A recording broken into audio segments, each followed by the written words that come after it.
Buenos días, bienvenidas y bienvenidos. Gracias por estar esta mañana en este programa de noticias en vivo desde esta plataforma digital. Bueno, pues en este miércoles 23 de agosto 2017 le tenemos toda la información, lo más importante, las noticias, los asuntos relevantes en México y en otras partes del mundo. Así que empezamos con esto, que es un resumen de lo más relevante en las últimas horas. Gracias a quienes llegan a aristeguinoticias.com directamente a nuestro portal. Gracias.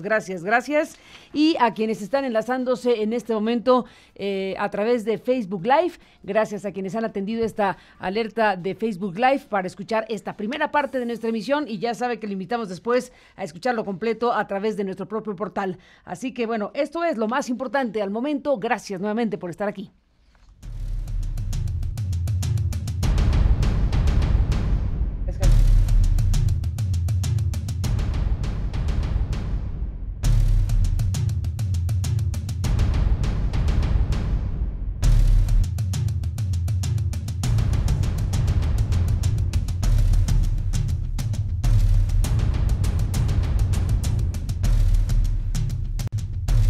Pues ayer un larguísimo mensaje, un larguísimo discurso del presidente de los Estados Unidos, Donald Trump. Bueno, pues como en sus mejores tiempos de campaña, llegó a Arizona, ese lugar que fue el primer lugar donde presentó un discurso cuando se lanzó a la candidatura presidencial, que finalmente logró, como sabemos, y hoy se encuentra gobernando los Estados Unidos. Bueno, pues en este acto, literalmente rumbo a la reelección. No ha cumplido un año al frente de la Casa Blanca, pero ya está trabajando para la reelección. El presidente de los Estados Unidos habló de varios temas.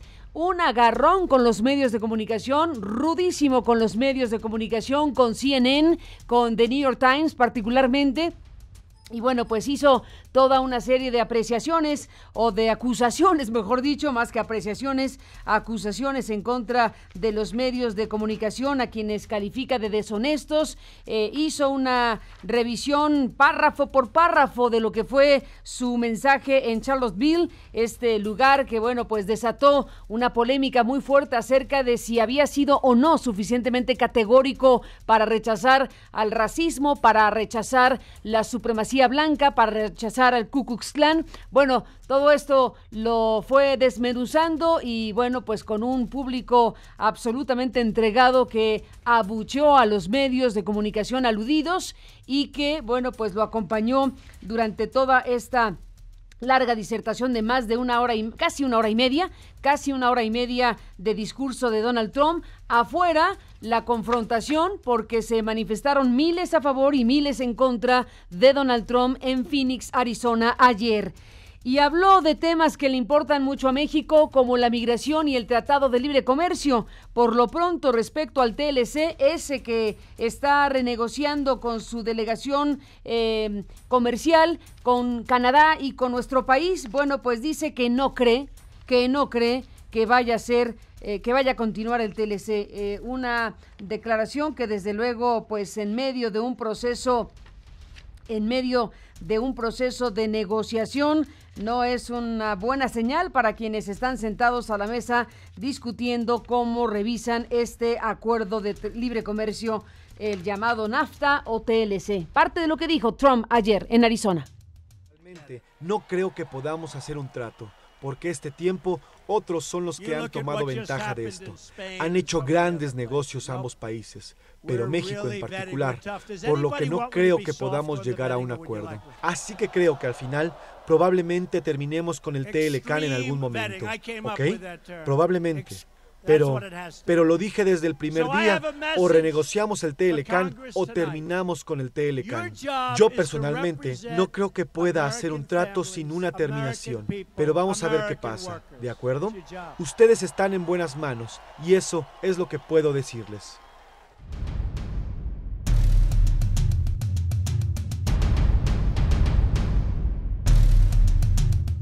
Bueno, Bueno, nuestro colega León Felipe González, que se encuentra en Arizona, que forma parte del equipo editorial de Univisión, estuvo ahí en el mero lugar de los hechos. Y bueno, pues León Felipe, una circunstancia para narrarse, para contarse, y te apreciamos muchísimo que nos cuentes cómo viste las cosas en estas últimas horas y bueno, particularmente este discurso y la pasión desatada. Al final de cuentas se ve un grado de polarización importante, sobre todo ahí en Arizona, donde estaba la expectativa de si Donald Trump aludía o no al indulto a Joe Arpaio, este ex sheriff de Maricopa. Todo esto que está a la mesa, León Felipe, gracias por contarnos. Un abrazo, buenos días y bienvenido. Mi querida Carmen, muy buenos días, te mando un fuerte abrazo para ti y otro grande también para tu audiencia. Efectivamente ha sido un día bastante largo después de la visita del presidente Donald Trump, que culmina justamente con un brote de violencia que no pasa a mayores. La policía informa que 4 personas han sido arrestadas, asegura que este grupo de personas, luego de terminar este discurso del presidente Donald Trump, empezaron a arrojar botellas y piedras contra la policía. Ellos respondieron con balas de goma y gases lacrimógenos para dispersar a esta manifestación y pues termina con 4 arrestos, pero comienza todo muy temprano, Carmen, en Yuma, porque el presidente Donald Trump llega primero a esta ciudad para reunirse en una base de Marines y posteriormente con la patrulla fronteriza, en donde comienza a revisar equipo en la frontera con la patrulla, en la frontera con México, entre este equipo un dron de última generación para tratar de que menos personas crucen desde la frontera de México hacia Estados Unidos. Incluso Mike Pence, en su presentación al presidente, previo el discurso aquí adentro del Centro de Convenciones de Phoenix, empieza también a hablar de que han disminuido los arrestos en la frontera en un 50%, es la cifra que da a conocer Mike Pence. Y justamente también en este contexto, mientras se encuentra el presidente Donald Trump en Yuma, la Casa Blanca informa que el ex sheriff de Maricopa, Joe Arpaio, no iba a recibir el perdón por lo menos ese día y tampoco durante esa noche. Dice que este perdón podría no suceder en ese día, pero tampoco se habla de que pueda suceder este perdón en el futuro. Es decir, todavía sigue abierta esta posibilidad que deslizó el presidente Donald Trump en una entrevista de perdonar al ex sheriff de Maricopa, Joe Arpaio, que como tú sabes fue encontrado culpable por una jueza de desacato porque continuó, a pesar de que había una orden de un juez, continuó con las redadas en contra de la comunidad hispana. Arpaio extendió sus redadas, fue encontrado culpable hace unas semanas por esta jueza y será en octubre cuando reciba sentencia el ex sheriff de Maricopa, Joe Arpaio. Prácticamente la gente dice que será simbólico lo que suceda con Arpaio porque tiene 85 años, su esposa tiene cáncer, es muy difícil que ya pise la cárcel, pero de alguna manera las organizaciones hablan de que lo que está sucediendo pues es más simbólico y consideran que esta lucha pues ha dado un paso importante al encontrarlo culpable. En este contexto, Carmen, se da el anuncio de la Casa Blanca y de alguna manera eso le quita presión, valga la redundancia, a la olla de presión que se había formado entre la gente que se reunió a protestar y que justamente habían sido convocados para manifestarse en contra de este posible perdón en contra de Joe Arpaio. Y posteriormente la gente se comienza a reunir en el centro de convenciones. Fue una protesta bastante pacífica durante prácticamente todo el día, salvo este incidente al final en la noche que te comento, pero también pues hubo confrontaciones verbales. Me tocó estar presente en este lugar y prácticamente eran acusaciones verbales de un lado y del otro. Me tocó ver a personas que pues le gritaban a personas latinas. Un muchacho le decía a una mujer hispana, le decía, tú eres una mujer hispana, vete a cocinar burritos a la cocina. La mujer le decía que Trump no respetaba justamente a las personas de su género, a las mujeres, y justamente en este contexto se habían dado las protestas, solo en intercambios verbales, pero por supuesto tú sabes que en Charlottesville pues estas protestas culminaron con una persona muerta, con decenas de heridos, cuando un supremacista blanco dejó ir su vehículo contra la multitud. Así que ese era el gran temor de las autoridades, que las protestas se salieran de control, que llegaran al extremo que se vio en Charlottesville, y por supuesto como tú bien comentabas, son momentos de polarización los que se viven en los Estados Unidos, aunque hay que decir también que mucha gente republicana no está de acuerdo con el presidente Trump. De hecho, el gobernador Doug Ducey, el gobernador de Arizona, simplemente le dio la bienvenida en el aeropuerto de Phoenix, en el aeropuerto Sky Harbor, pero no estuvo presente en este evento en el centro de convenciones, que hay que decir que fue un evento prácticamente de campaña, un discurso de hora y media en donde el presidente Trump refrendó su agenda, defendió también las declaraciones que hizo luego de Charlottesville, que como tú sabes, inmediatamente muchas personas y muchos medios de comunicación señalaron que no había hecho una condena enérgica a los grupos de supremacistas blancos, incluso había dicho que había gente buena en ambos bandos, entre supremacistas blancos y también entre los que contraprotestaron contra estos grupos. Hay que decir también, Carmen, que no estuvieron presentes John McCain, no estuvieron presentes Jeff Flake, los senadores por Arizona republicanos, así que eso también habla de esta ala republicana que no está de acuerdo con el presidente Donald Trump. Pues ni más ni menos, León Felipe González, colega periodista de Univisión en Arizona, pues sí, te tocó vivir un momento muy intenso, nos has narrado con mucha claridad esto que se vivió en las últimas horas en Arizona, y tal como lo dices, no está disipada la idea o la posibilidad o la intención de Donald Trump de indultar a Joe Arpaio, y si eso llega a ocurrir, en lo que ayer sucedió es que dijo que no lo haría ahí, en pocas palabras, pero no dijo que no lo haría, así que esa posibilidad que desde luego polariza muchísimo por el significado que tiene la simple idea de que se pueda indultar desde el Ejecutivo una resolución judicial en torno a conductas como las de Arpaio, pues eso desde luego es una cubetada mayor al incendio de la polarización. Así que todo está por verse. Lo que ayer pasó, bueno, pues es un asunto donde efectivamente Donald Trump se lanzó con este discurso pues rumbo a la reelección, lo cual desde lejos, León Felipe, suena muy curioso, alguien que no ha llegado ni al año de la presidencia, que hay cierto debate respecto a si podría concluir su primer mandato y está ya dando paso rumbo a la reelección. Eso sí que es kafkiano. Totalmente, Carmen, y fíjate que fue, como tú lo comentas, un evento totalmente de campaña frente a 15,000 personas. Esas son las cifras que está dando a conocer la oficina del presidente Trump, 15,000 personas presentes y apoyándolo en el centro de convenciones.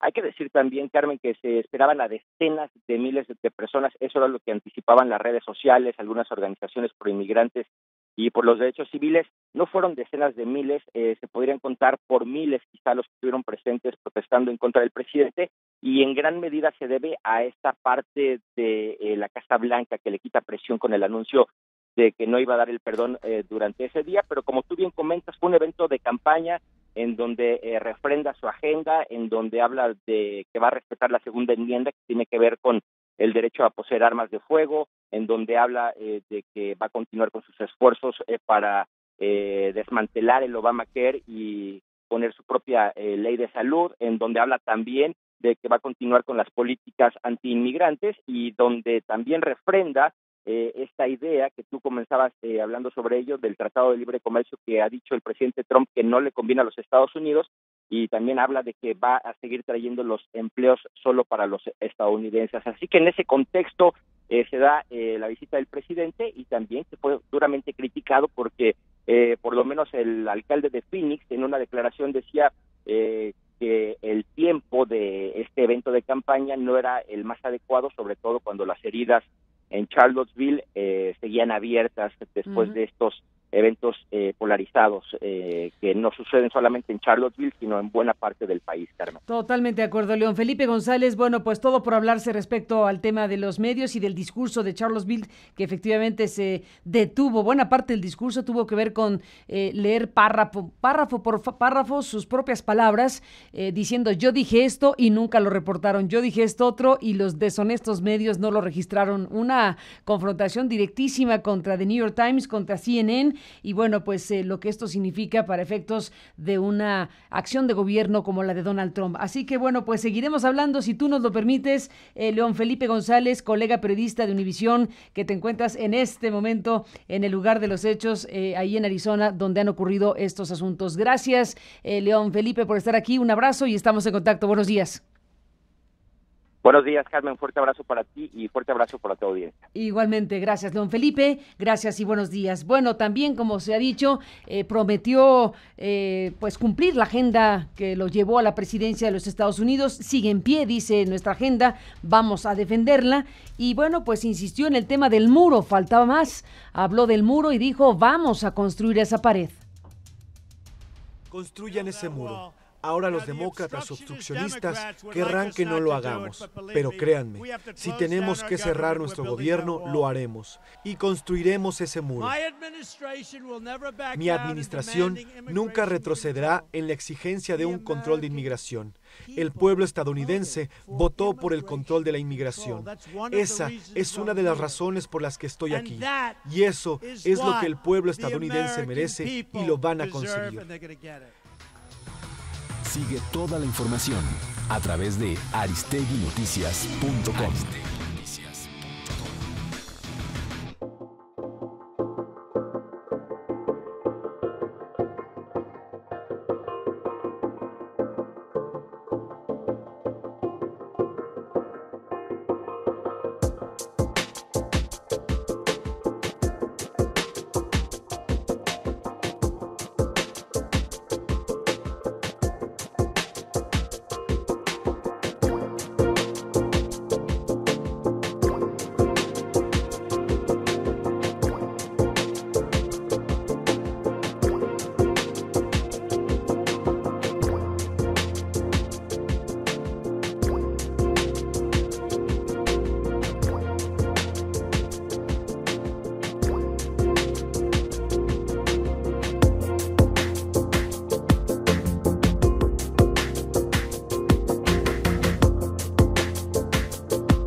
Sigue toda la información a través de aristeguinoticias.com.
Además de comentarle brevemente, bueno, como no tan brevemente, de comentarle sobre el discurso de Donald Trump, de lo que hablaremos más adelante también con Jesús Esquivel, nuestro colega allí en Washington, obviamente tiene una mirada de lo que ha sucedido en las últimas horas con Donald Trump. Bueno, previamente a esto que ocurrió en Phoenix, Arizona, el Departamento de Estado de los Estados Unidos pues actualizó su alerta de viaje para México y ya incluye destinos turísticos. Ya no solamente habla de las zonas de México donde claramente hay zonas de riesgo, elementos de riesgo para los visitantes. Ahora, bueno, pues se habla también de destinos turísticos principales de México.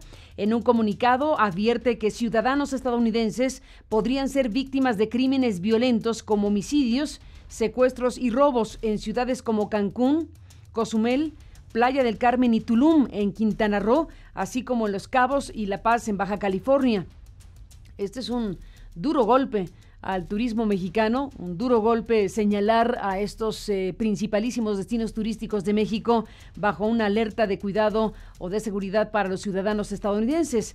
Renovó, por cierto, Estados Unidos la advertencia para Acapulco y prohibió viajes a cualquier punto de Guerrero, así nada más. Así de bárbaro el asunto, y bueno, pues eso desde luego no ayuda a la actividad turística ni a la imagen de México y cosas por el estilo, pero la gran pregunta es las razones profundas por las cuales un gobierno como el de Estados Unidos eleva los niveles de alerta a sus ciudadanos. Y cómo no, si ocurren cosas como esta, en Veracruz fue asesinado el periodista Cándido Ríos Vázquez. Con Cándido suman 10 los comunicadores que han sido víctimas de homicidio en este 2017. Se dice fácil, no perdamos de vista la gravedad del hecho. 10 en lo que va de 2017. El periodista de la fuente policíaca y fundador del diario La Voz de Hueyapan se encontraba afuera de una tienda con otras 2 personas cuando sujetos les dispararon con armas de alto poder.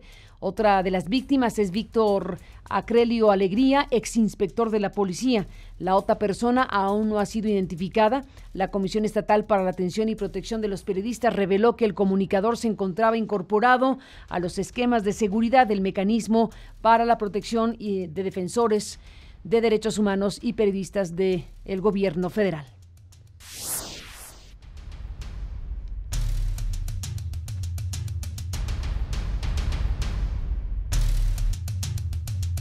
Aquí recuperamos un fragmento donde el colega periodista que fue asesinado, Cándido Ríos Pérez, se está comunicando a su redacción.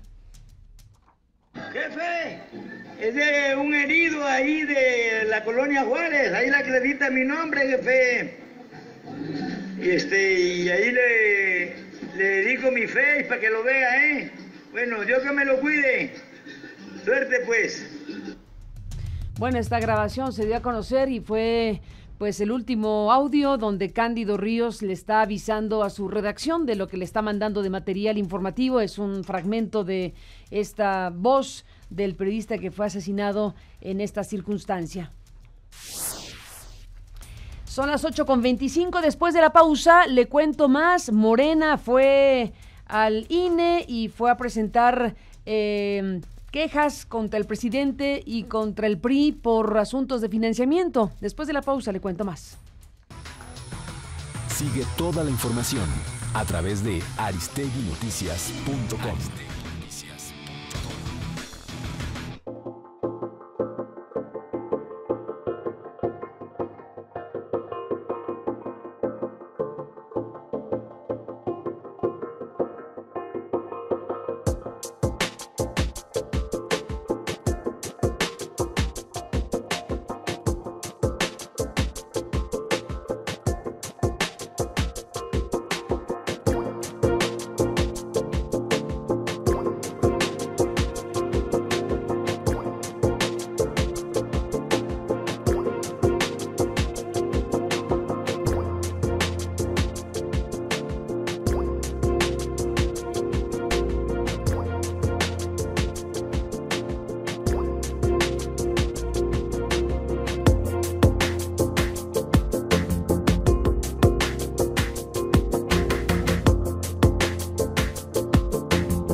Sigue toda la información a través de aristeguinoticias.com.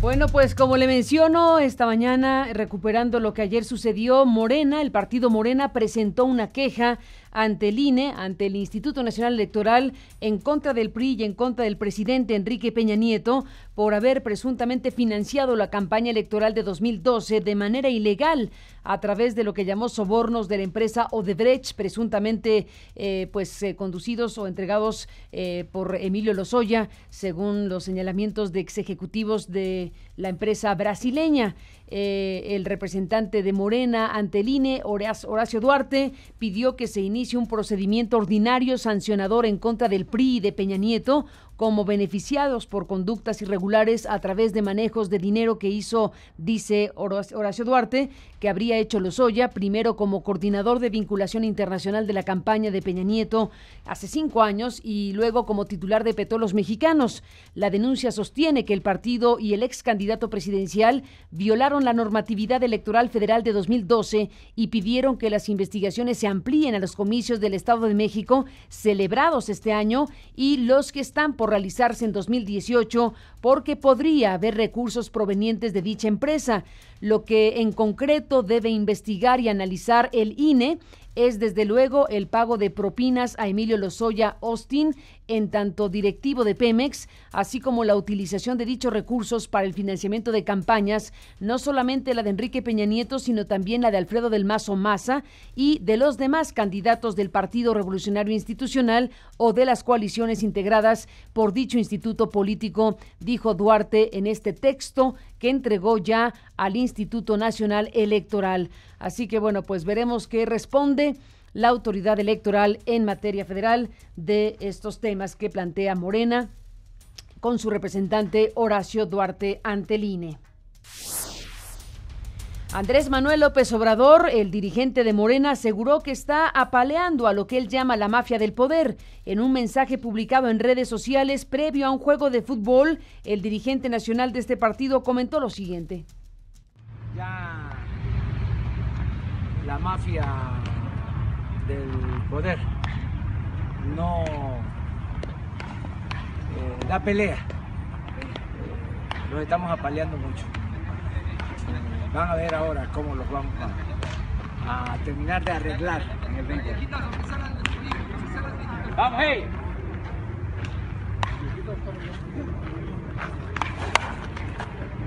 Bueno.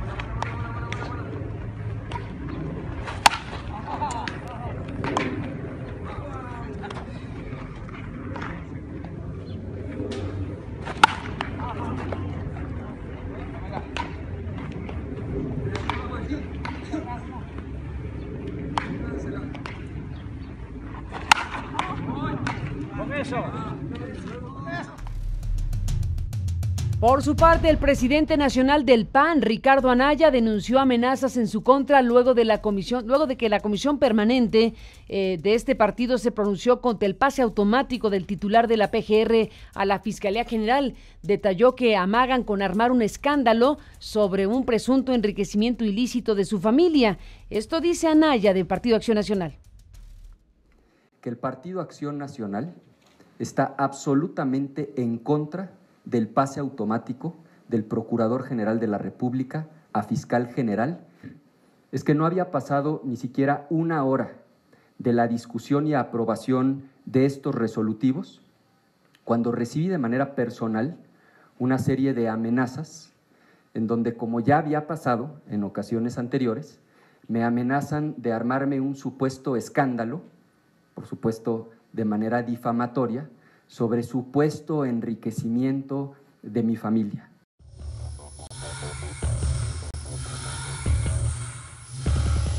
El mundo. En Venezuela, Nicolás Maduro, el presidente, anunció que solicitará a la Interpol la detención de la exfiscal Luisa Ortega y de su esposo, el exdiputado Germán Ferrer. Ambos, dijo, están involucrados en delitos graves y trabajan desde hace años para Estados Unidos. Bueno, aquí la guerra desatada entre Nicolás Maduro y la fiscal o exfiscal, según se quiera ver, porque, bueno, en todo caso, es parte de la discusión interna en Venezuela y ahora también internacional, porque Luisa Ortega llegó a Colombia, Colombia la recibió, el presidente Juan Manuel Santos le dio la bienvenida y además se ha dado a conocer también que ahora ya está en ruta a Brasil, si no es que ya llegó, de Colombia a Brasil, y lleva en el maletín, según ha dicho, pues información relevante sobre presuntos vínculos del gobierno de Nicolás Maduro con sobornos de Odebrecht. Que vaya a Brasil la fiscal de Venezuela con un tema así es para poner a temblar a cualquiera, por lo que involucra precisamente esta investigación multinacional. Y como digo, la guerra, porque de regreso ha solicitado el gobierno de Maduro a la Interpol que detenga a la exfiscal y dice que tiene en su contra delitos graves y que trabajan ella y su marido desde hace años para los Estados Unidos. Esto dice Maduro el día de ayer. Tiempo que la exfiscal general estaba trabajando con los Estados Unidos para hacerle daño a Venezuela. Venezuela va a solicitar ante la Policía Internacional un código rojo a todas estas personas involucradas en delitos graves en nuestro país. Como le digo, pues ambos personajes, Lucía Ortega y su esposo, el diputado Germán Ferrer, viajaron a Colombia. El fin de semana pasado llegaron a Colombia con su esposo y ayer la oficina de migración de este país informó que la pareja salió con los permisos migratorios correspondientes, salió hacia Brasil sin precisarse el motivo del viaje. En Alemania fueron detenidas 2 personas que transportaban 5,000 pastillas de éxtasis. Bueno, aquí la novedad, desde luego traer 5,000 pastillas de éxtasis encima de uno o transportándolas, bueno, ya es un tema, pero estas pastillas de éxtasis, además de todo, tenían la forma del rostro de Donald Trump. Se trata de un hombre de 51 años y su hijo de 17, originarios de Austria. Se estima que el valor de la droga supera los $45,000.